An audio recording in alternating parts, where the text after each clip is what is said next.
projet Résilience Qualité est mis en œuvre par le CECI en collaboration avec des partenaires au niveau du Canada et des partenaires au niveau du Burkina.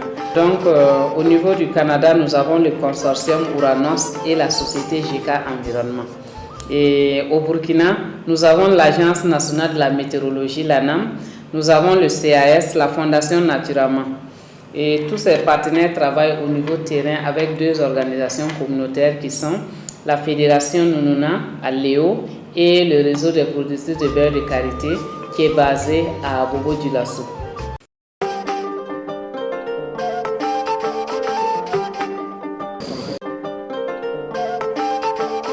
Et GK Environnement, c'est le partenaire avec lequel nous avons travaillé.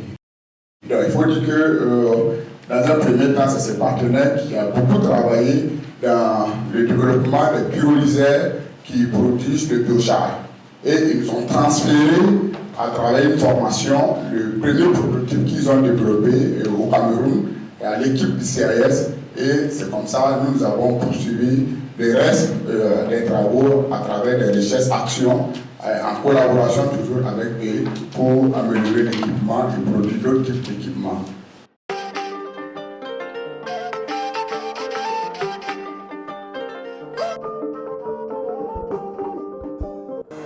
Nous sommes vraiment très satisfaits aujourd'hui de ce que nous avons vu. La formation des artisans a été une réalité et pendant une semaine, les 10 artisans venus de Bobo, de Houndé, de Léo, du Puy, de la Sicile, et tous ces artisans-là se sont regroupés à Ouaga au niveau du CAS et ont reçu la formation.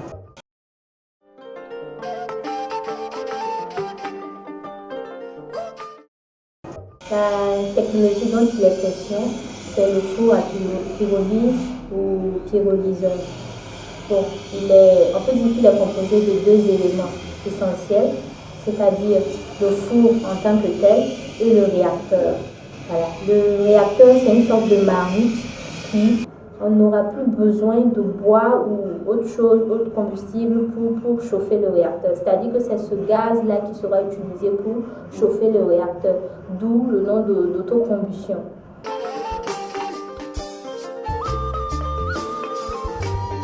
Le biochar, là, c'est la transformation de la matière organique provenant des résidus de la production du beurre de karité qu'on appelle tourteau d'amande de karité. Et c'est ce tourteau qui a été carbonisé en absence de l'oxygène et qui nous donne ce produit. Et là, c'est un charbon pur. Il a été carbonisé sans oxygène. Et c'est ça que le biochar. Et pour pouvoir l'utiliser comme alternative au bois, il faut le broyer, mélanger avec un liant, soit de l'argile ou des résidus du bois, et on passe dans une presse. Vous aurez du charbon compacté, bio, et qui a un pouvoir calorifique très très intéressant en matière de fourniture de chaleur pour la cuisson.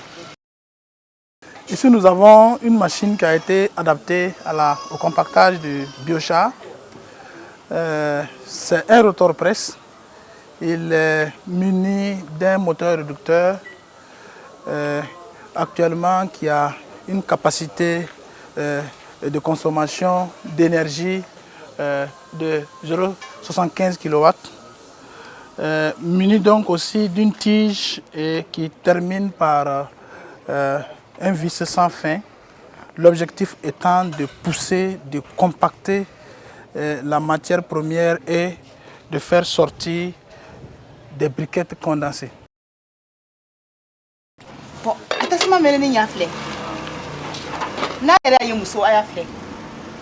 Aya ro ni nyana ma yere ni. Donc anga ni utiliser nyana ma Burkina kono abise kan deme. Kosobe.